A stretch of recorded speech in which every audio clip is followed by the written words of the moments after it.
Aunty, என்னாச்சு உங்களுக்கு? ஏங்கி நின்றுட்டுருக்கீங்க? உங்களுக்கு தூக்கம் வரலையா? இல்லை மிக்ஸி, எனக்கு தூக்கமே வர மாட்டேங்குது. எனக்கு ரொம்ப கவலையாக இருக்குது. எதுக்காக ஆண்டி இப்போ கவலைப்படுறீங்க? நம்ம எல்லாம் சேஃபாக தானே இருக்கோம். நம்ம இந்த இடத்துல நல்லா மாட்டிக்கிட்டோம். நீங்கள் பயப்படாதீங்க ஆண்டி, அப்படியெல்லாம் ஒன்றும் நடக்காது. புது இடமா இருக்கிறதுனால உங்கள் 2 பேருக்கும் தூக்கம் வரலன்னு நினைக்கிறேன். அப்படியெல்லாம் ஒன்றும் இல்லை, சும்மா ஏதோ பேசிகிட்டு இருந்தோம். தூக்கம் வர வரைக்கும் கொஞ்சம் நேரம் பேசலாம்னு பேசிகிட்டு இருந்தோம். ஆமாம்மா, உங்களுக்கு இந்த காட்டுக்குள்ளே ஒரு பங்களா இருக்கே, அதை பற்றி ஏதாவது தெரியுமா?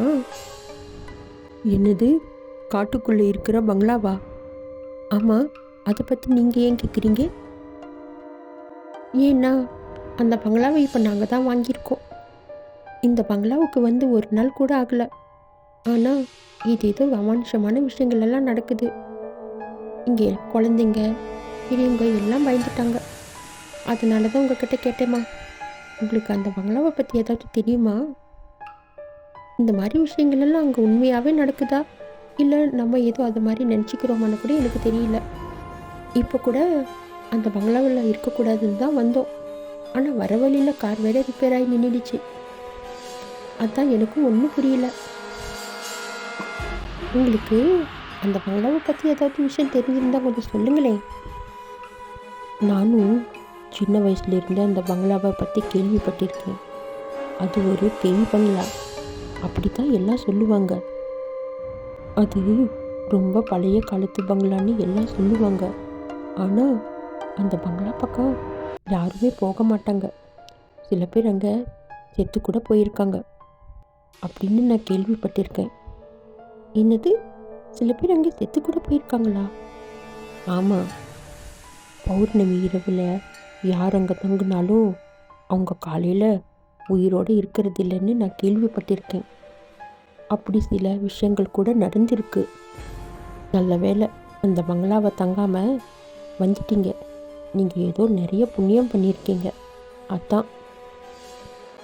ஆமாம், நீங்கள் எதுக்கு காட்டுக்குள்ளே இருக்கிற இந்த பங்களாவை வாங்கினீங்க?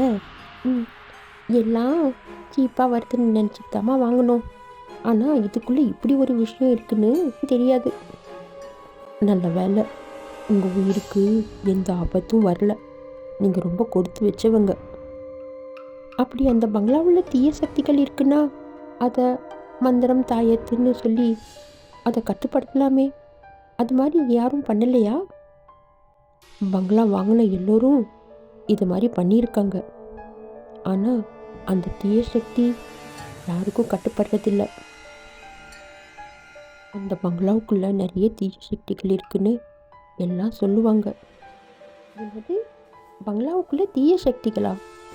சரி, அப்படி என்ன அந்த பங்களாவில் நடந்துச்சு? இதுக்கு ஏதாச்சும் ஒரு கதை இருக்குல்ல, அது உங்களுக்கு தெரிஞ்சால் சொல்லுங்களேன். அந்த பங்களாவை பற்றி பல பேர் பலவிதமாக கதை சொல்கிறாங்க. அது உண்மையாக இல்லையான்னு கூட தெரியல. ஆனால் நீங்கள் சொல்கிறத பார்த்தா அது உண்மையாக இருக்குமோன்னு எனக்கே இப்போது சந்தேகம் வருது. அந்த பங்களாவை பற்றி நான் கேள்விப்பட்ட கதை வேணால் உங்களுக்கு சொல்கிறேன். சரிம்மா, சொல்லுங்க. அம்மா அம்மா, இன்னும் நீ தூங்கலையா? இல்லைம்மா, இதை பார்த்தீங்களா இந்த புக்கு? நான் இந்த புக்கு ஏதோ கதை புக்குன்னு நினச்சேன். இது கதை புக் இல்லைம்மா, இது ஒரு டைரி. என்னது, டைரியா? இங்கே கூட பார்க்கலாம். இந்தாங்க, நீங்களா படித்து பாருங்க. இது ஒரு டைரிம்மா. இது ஒரு பழங்காலத்து டைரி. நீங்கள் இதை நல்லா படித்து பாருங்கள்.